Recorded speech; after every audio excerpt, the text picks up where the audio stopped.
Nasa Diyos ang kapahingahan at kinuha natin ito mga kapatid sa Mateo 11:28. Kung babasahin natin ito mga kapatid, ang sabi dito, magsiparito sa akin kayong lahat na nangapapagal at nangabibigatang lubha at kayo'y aking pagpapahingahin. So, isang bagay na sinabi ng ating Panginoong Hesukristo sa bawat isa sa atin. Hindi lang sa panahon nila, hindi lang sa panahon ng mga apostol, kung hindi sa lahat ng tao na makakarinig ng kanyang mga salita. So, nung unang bahagi ng ating pag-aaral noon, pinag-aralan natin yung isang mga dahilan, no, kung bakit ang tao ay mabilis tumalikod sa Panginoon, sumuko sa Panginoon. Bakit kaya niya at handa siya na tumalikod, handa siyang lumayo sa Panginoon. Isa sa mga bagay na ibinigay ko sa inyo dahil sa kahirapan. Maraming mga tao na nadadaya ni Satanas dahil sa kahirapan. Amen. Amen po ba? So maraming tao mga kapatid, dahil hindi nila kaya ang kahirapan, hindi nila kaya ang mga pagsubok, hindi nila kaya ang bigat, mga kapatid, lumalayo sila sa Panginoon. Kasi ang isang bagay na nasa isip nila, karamihan, hindi naman lahat. Ang nasa isip nila, simula nang naglingkod ako sa Panginoon, parang nagkaletse-letse na ang buhay ko. Parang mas lalo akong naghirap, mas lalo akong nagdusa, lalo akong nabigatan. Yan. Kaya may mga bagay akong ibinigay sa inyo nung nakaraang linggo na ating pinag-aralan. Una, ang isang dahilan mga kapatid, hindi nila nakikita ang Diyos na tumutulong sa kanilang mga panalangin. Totoo, mga kapatid. Hindi nila nakikita kasi hindi nila tinitignan talaga yung Diyos. Kung hindi nakatingin sila sa mga bigat o mga problema. Kaya hindi nila nararamdaman sa kanilang mga sarili na parang hindi sila tinutugunan ng Diyos.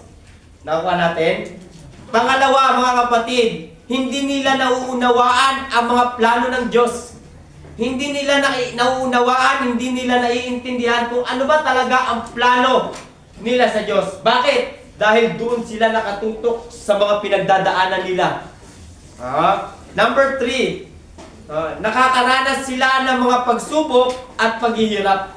So, natural sa tao na tayo ay nakakaranas ng ganito. Pero maraming tao na ito ang nagiging dahilan kung bakit sila lumalayo sa Diyos.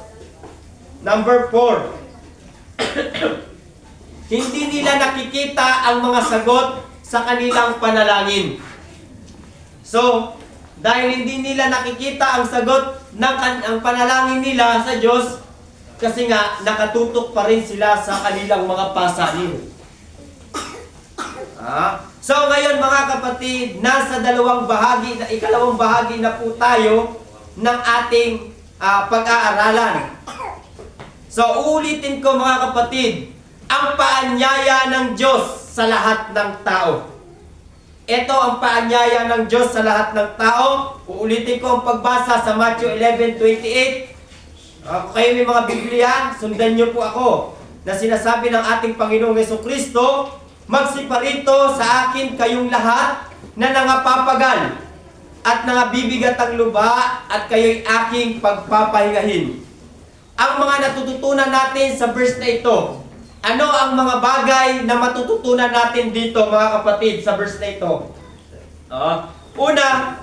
Unang bahagi na ating matututunan dito sa number 1 mga kapatid, sabi, ang Diyos ay nag-aanyaya sa atin na lumapit sa Kanya kapag tayo ay pagod na o nabibigatan.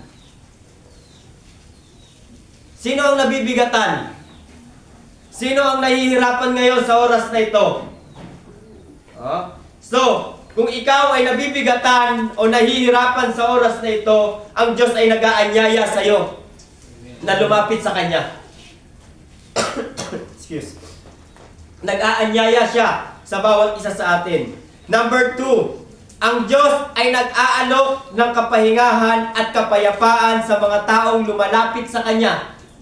Nag-aalok na siya, mga kapatid, sa bawat isa sa atin. Siya na ang nag-aalok sa atin.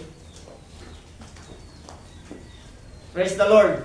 Number 3, ang kapahingahan na ibinibigay ng Diyos ay hindi lamang pisikal, kung hindi pati na rin sa spiritual. Yung kapahingahan na ibinibigay ng Diyos, hindi lang ito sa pisikal, mga kapatid, na lagi yung natural nating ginagawa na pagpagod ka, natural uupo ka, magpapahinga ka o kaya matutulog ka. Kung hindi yung kapahingahan na ibinibigay ng ating Panginoon kasama ang iyong spiritual. Tandaan natin, mga kapatid, yung paliwanag ko po sa inyo nung nakaraang bahagi ng ating pinag-aaralan, pag ang iyong espiritu ay pagod, maaapektuhan pati ang inyong pagkatao. Amen. Totoo po yan, mga kapatid. Pag pagod ang iyong spiritual na pamumuhay, maaapektuhan ang iyong katawan. Maaapektuhan ang iyong isip. Maaapektuhan ang iyong puso. Pati ang iyong kalamnan, maaapektuhan. Number 4, ang Diyos ay nag-aanyaya sa atin na magtiwala sa Kanya at magpahinga sa Kanya. Dahil siya ang tunay na pinagmulan ng kapahingahan at kapayapaan. Ang Diyos ay nag-aanyaya sa atin patungo sa kapayapaan at sa kapahingahan. Sapagkat sabi, nasa Kanya nagmula ang kapayapaan at ang kapahingahan. Anong dahilan para hindi tayo lumapit sa Diyos? Anong dahilan para lumayo pa tayo, para hindi natin tanggapin yung paanyaya ng Diyos sa atin? Di ba? Number 5, ang Diyos ay may pagmamahal at malasakit sa mga taong pagod at nabibigatan. So, ang Diyos, mas lalo niyang minamahal ang isang tao na napapagod. Kaso nga lang, kabaliktaran sa tao. Diba? Mas lalo niyang ipinapakita ang kanyang pagmamahal. Kasi alam niyo, mga kapatid, kung hindi tayo mahal din ng Diyos, tandaan natin, dapat mamatay na tayo sa pagod. Oh. Pero hindi hinapahintulot ng ating Panginoon yun. Number 6. Number 6, ang Diyos ay hindi nagtatangi sa mga taong lumalapit sa Kanya, kahit sino sila o ano ang kanilang kalagayan. Ang Diyos ay hindi nagtatangi. May pinag-aralan ka man o wala kang pinag-aralan, mahirap ka man o mayaman, ano man ang iyong estado sa buhay mo, pero pag lumapit ka sa Diyos, hindi ka niya tatanggihan. Amen. Right. Kasi ang Diyos ay walang pinipili, walang kinikilingan. Amen? Pero ang hirap lang sa atin, mga kapatid, nahihirapan na tayo, hindi pa tayo lumalapit sa Diyos. Amen? Number 7, ang kapahingahan na ibinibigay ng Diyos ay hindi isang gantimpala, kung hindi isang regalo na ibinibigay sa mga taong lumalapit sa Kanya. Ang kapahingahan na ibinibigay ng Diyos, mga kapatid, hindi ito isang gantimpala. Kung hindi ito isang regalo na ibinibigay sa atin ng Diyos. Tignan ninyo, hindi na natin ito binibili. Hindi na natin ito binabayaran, mga kapatid. Regalo na ito ng Diyos sa atin. Tayo kung minsan para ma-relax tayo, magbabayad pa tayo. Naalala ko nga yung sa stadium, umupo kami. 15 minutes. Ang sarap naman. Talagang parang ang hinihilot. Pero may bayad. Aray ko. Diba? Gagastos ka, pupunta ka kung saan-saan para ma-relax ka. Pero sa Diyos, hindi. Amen. Isang regalo ito na ibinibigay sa atin. Amen po ba? Number 8, mga kapatid. Ang Diyos ay nag-aanyaya sa atin na magpahinga sa Kanya, hindi sa mga bagay na pasamantala o mga gawain na hindi makakapagbigay sa atin ng tunay na kapahingahan. Tignan niyo mga kapatid, ang kapahingahan na inaalok sa atin ng Diyos, hindi ito yung katulad na kapahingahan mga kapatid na iniisip natin. Pag nagpahinga ka, may trabaho ka na naman, pagod ka na naman ulit. No? Ito isang tunay na kapahingahan, mga kapatid. Kaya mga kapatid, maano natin ito sa baba, mapapag-aralan po natin ito. Ngayon mga kapatid, sa mga bagay na ating nabanggit, ngayon ang tanong, paano mo masusumpungan ang kapahingahan? Paano ba natin masusumpungan ang kapahingahan na nanggagaling sa Diyos? Paano ba natin ito makukuha sa Diyos? Kasi tandaan natin, hindi rin lahat ng lumuluhod talagang nasusumpungan nila yung kapayapaan. Amen. Nasusumpungan nila yung presensya. Hindi. Kasi yung iba, kaya lalapit sila at luluhod sila, no choice. Kasi nakita niya na lahat nakaluhod. Siya na lang ang hindi. Nakuha natin? Minsan naman, ang iba, mga kapatid, kaya lang siya luluhod. Alam niyo yun? Para lang masabi na lumuhod ako. O sa marami pang dahilan mga kapatid. Marami pang sa mga bagay. Pero ang isang bagay na tunay na kapahingahan, masusumpungan niyo siya mga kapatid, mararamdaman niyo sa inyong mga sarili. Amen. Amen.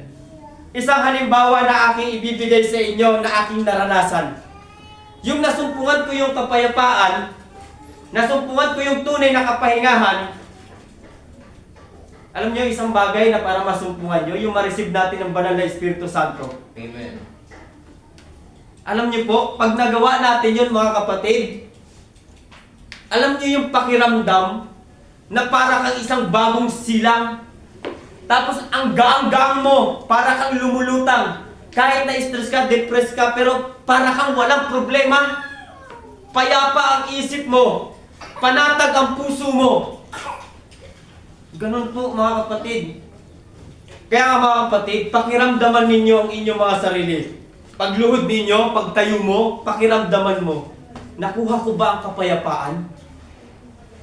Nakuha ko ba ang kapahingahan? Kasi kung pagtayo mo at paglabas mo, iniisip mo pa rin yung problema mo, mag-isip ka, nasumpungan ko ba talaga? Nakuha natin? Nasumpungan ko ba talaga? Okay. Magsimula tayo mga kapatid. Number 1. Para masumpungan natin ang kapahingahan na nanggagaling sa Diyos, una na laging itinuturo sa atin ng lahat ng mga mangangaral, kahit na nasa labas, mga kapatid, sabi ang panalangin. Napakahalaga ng panalangin mga kapatid sa ating buhay. Pero yung panalangin na tinutukoy dito mga kapatid, hindi ito yung panalangin na basta ka lang humihingi na parang ginagawa nating isang genie ang Diyos. Amen. Come on, preach. Hindi ganon. Kung hindi yung isang panalangin na bawat sinasabi mo ang iyong gustong sabihin sa Panginoon, nararamdaman mo siya. Nararamdaman mo ang kanyang presensya. Nararamdaman mo na kinakausap ka talaga niya. Nakuha natin? Naramdam talaga natin. Kaya pag tayo mo, naramdaman mo na hindi ka binigo ng Diyos. Wow. Kasi naramdaman mo talaga. Hindi yung pagtayo mo ay talagang ang Diyos talagang dumidinig siya sa panalangin, pero ramdam mo pa rin yung bigat. Nakuha natin mga kapatid. So sabi dito, mga kapatid, sa number 1. Sabi, number 1, ang panalangin ay nagbibigay ng kapahingahan sa mga taong naghihintay sa Diyos. Number 2, ang panalangin ay nagpapalakas ng relasyon sa Diyos na nagbibigay ng pagkakataon na makilala siya ng mas malapit. o mas malalim. Number 3, ang panalangin ay nagbibigay ng gabay sa mga taong naghihintay sa Diyos na nagbibigay ng direksyon sa buhay.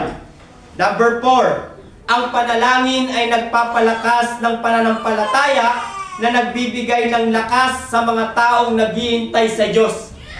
Number 5, ang panalangin ay nagbibigay ng pag-asa na nagbibigay ng lakas sa mga taong naghihintay sa Diyos. So, yun ang naidudulot ng panalangin.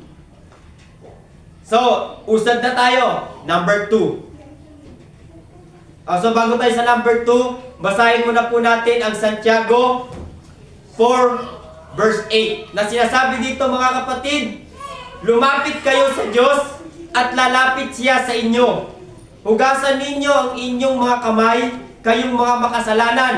Linisin ninyo ang inyong mga puso, kayong pabago-bago ang isip.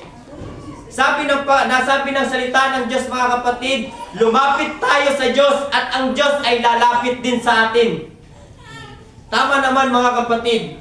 Paano lalapit ang Diyos sa atin kung tayo hindi lumalapit sa Diyos? Amen. Amen. Parang ganito lang yan, katulad ng isang katulad sa tao. Paano malalaman ng tao na may problema ka kung hindi ka lalapit sa kanya? Amen. Kaya kung gusto mo humingi ng tulong at malaman kung ano problema mo, lumapit ka. At kung meron siyang maitulong, tutulong siya. Tama? Ganun po, mga kapatid. So, number 2. Pagbabasa ng Biblia. Pagbabasa ng Biblia. Number 1, ang Biblia ay nagbibigay ng pagkakataon na makilala ang ating mga sarili, ang ating mga kahinaan, at ang ating mga kalakasan. So good, mga kapatid. Number 2, ang Biblia ay nagbibigay ng pagkakataon na magtiwala sa Diyos, na nagbibigay ng lakas sa mga taong naghihintay sa Kanya. Number 3, ang Biblia ay nagbibigay ng pagkakataon na magpakumbaba, na nagbibigay ng lakas sa mga taong naghihintay sa Diyos. Number 4, ang Biblia ay nagbibigay ng pagkakataon na sumunod sa Diyos, na nagbibigay ng lakas sa mga taong naghihintay sa Kanya. Number 5, ang Biblia ay nagbibigay ng pagkakataon na magmahalan sa Diyos at sa ating mga sarili, na nagbibigay ng lakas sa mga taong naghihintay sa Kanya. Sabi sa Joshua 1:8, huwag mong kaliligtaan basahin ang aklat ng kautusan. Paggulay-gulayan mo iyon araw at gabi, upang matupad mo ang lahat ng nakasaad doon. Sa ganon, magiging masagana at matagumpay ang iyong pamumuhay. Praise the Lord. Sabi ng Biblia, araw at gabi ay ating basahin, dilid-dilihin, mga kapatid. Usad tayo. Number 3, pagsamba. Number 1, pagsamba ay nagbibigay ng kapahingahan sa ating mga kaluluwa at katawan. Number 2, ang pagsamba ay nagbibigay ng pag-ibig at pagmamahal sa ating mga puso. Number 3, ang pagsamba ay nagbibigay ng pag-asa at pagtitiwala sa Diyos. Number 4, ang pagsamba ay nagbibigay ng katiwasayan at kapanatagan sa ating mga kaluluwa. Number 5, ang pagsamba ay nagpapalakas ng ating relasyon sa Diyos at nagbibigay ng pagkakataon na makilala siya ng mas malapit o mas malalim. Number 7, ang pagsamba ay nagbibigay ng pagkakaisa sa mga mananampalataya at nagbibigay ng lakas sa mga taong naghihintay sa Diyos. Number 8, ang pagsamba ay nagpapalakas ng ating pag-ibig sa kapwa at nagbibigay ng pagkakataon na magmahalan sa isa't isa. So, malaki pa rin ang naidudulot mga kapatid ng pagsamba. Sabi dito sa Efeso 2:10, verse 10, na sinasabi dito, kung ano tayo ngayon ay gawa ng Diyos, at sa pakikipag-isa natin kay Kristo Jesus ay nilikha niya tayo para sa mabubuting gawa na inihanda niya noong una pa man upang gawin natin. So mga kapatid, ang pagsamba po mga kapatid, hindi lang nagaganap sa loob ng church. Kahit na nasa labas ka ng simbahan, pwede kang sumamba sa Diyos. Nakuha po natin? Yung pagsunod natin sa kalooban ng Diyos, yung pagsunod natin sa utos ng Diyos, mga kapatid, pagsamba yun. Amen. Yung sumusunod tayo sa aral niya, kahit walang nakakakitang brother o nakakakitang sister, sumusunod pa rin tayo, pagsamba yun sa Diyos. Mga kapatid. Kaya nga sabi ng Biblia sa John 4:24, mga kapatid, sabi diyan, ang Diyos ay Espiritu. Kaya dapat natin siyang sambahin sa Espiritu at katotohanan. Mga kapatid, ang Diyos natin hindi katulad ng rebulto. Amen. Kundi ang Diyos natin, Espiritu. Kaya kahit saan tayo pumunta mga kapatid, nakikita ka ng Diyos. Amen. Nakikita tayo ng Diyos mga kapatid. Kahit saan ka kasulok-sulukan, mga kapatid, kahit nagtatago ka sa ilalim ng lamesa mo, nakikita ka ng Diyos. Nakikita tayo ng Diyos mga kapatid. Kaya nakikita ng Diyos kung talaga ba tayo sumasamba o hindi. Mga kapatid. So, number 4 mga kapatid. Ito ang pinakalas. Sabi dito, pagsuko. Yan. Pagsuko. Number 1, ang pagsuko ay nagbibigay ng kapahingahan sa ating mga kaluluwa at katawan. Number 2, ang pagsuko ay nagbibigay ng pag-ibig at pagmamahal sa ating mga puso. Number 3, ang pagsuko ay nagbibigay ng pag-asa at pagtiwala sa Diyos. Number 4, ang pagsuko ay nagbibigay ng katiwasayan at kapanatagan sa ating mga kaluluwa. Number 5, ang pagsuko ay nagpapalakas sa ating relasyon sa Diyos at nagbibigay ng pagkakataon na makilala siya ng mas malapit o mas malalim. Number 6, ang pagsuko ay nagpapalakas ng ating pananampalataya at nagbibigay ng lakas sa mga taong nanghihina sa Diyos. Number 7, ang pagsuko ay nagbibigay ng pagkakaisa sa mga mananampalataya at nagbibigay ng lakas sa mga taong naghihintay sa Diyos. Number 8, ang pagsuko ay nagpapalakas ng ating pag-ibig sa kapwa at nagbibigay ng pagkakataon na magmahalan sa isa't isa. Number 9, ang pagsuko ay nagbibigay ng pagpapalaya sa ating mga sarili mula sa mga hadlang at mga problema. Number 10, ang pagsuko ay nagpapakita ng kapangyarihan ng Diyos at nagbibigay ng pagkakataon na makilala siya ng mas malapit o malalim. So, sa apat na ating binasa, mga kapatid, ano ang napansin ninyo? May napansin po ba tayo? Kung titignan po natin mga kapatid, di ba parang inuulit-ulit lang? Sa panalangin, ganun din. Sa pagbabasa ng Biblia, may ganun din. Sa pagsamba, may ganun din. Sa pagsuko, may ganun din mga kapatid. Kaya sabi dito sa Roma 6:12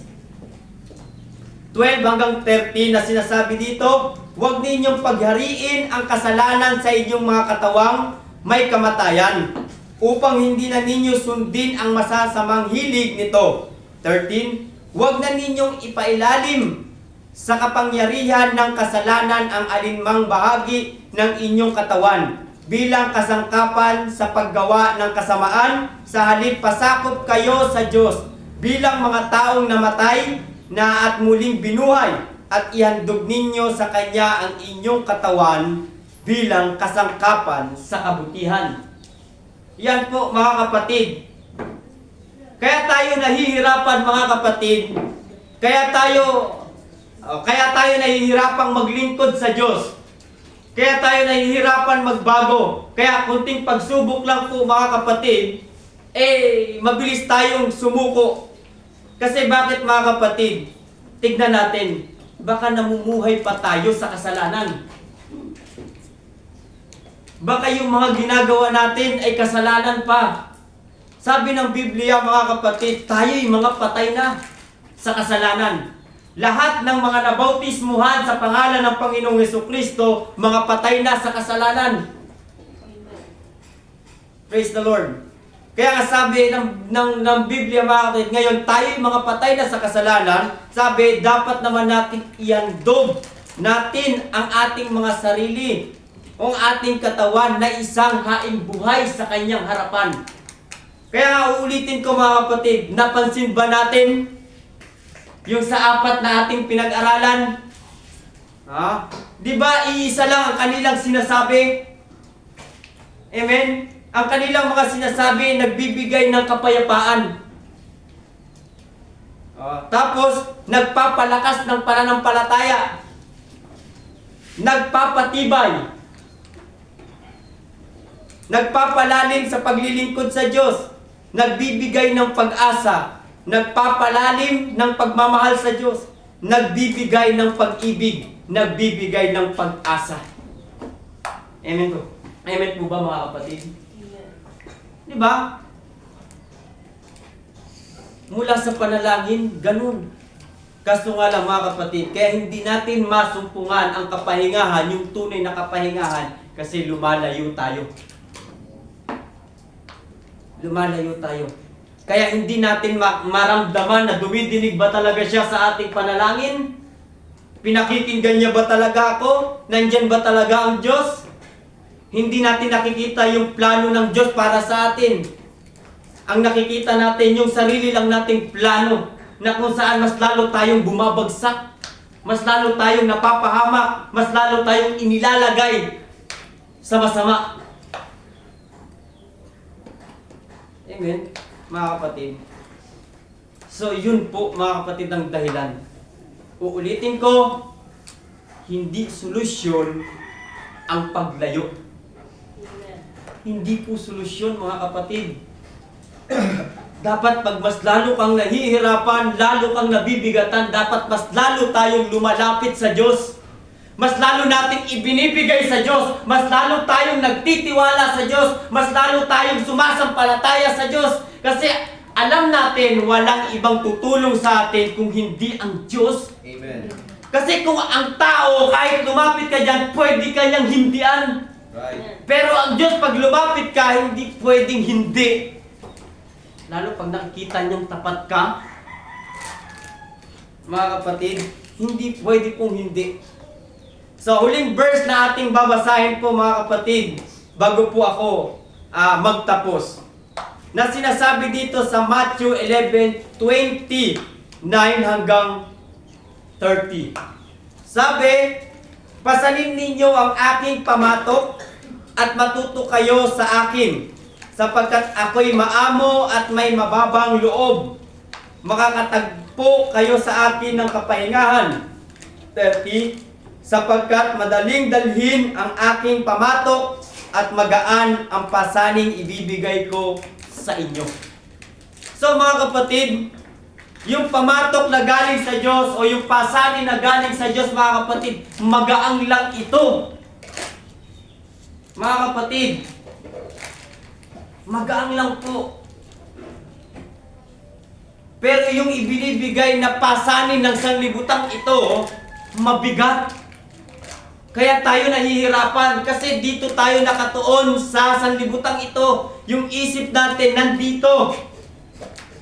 Amen? Kaya ramdam natin yung bigat.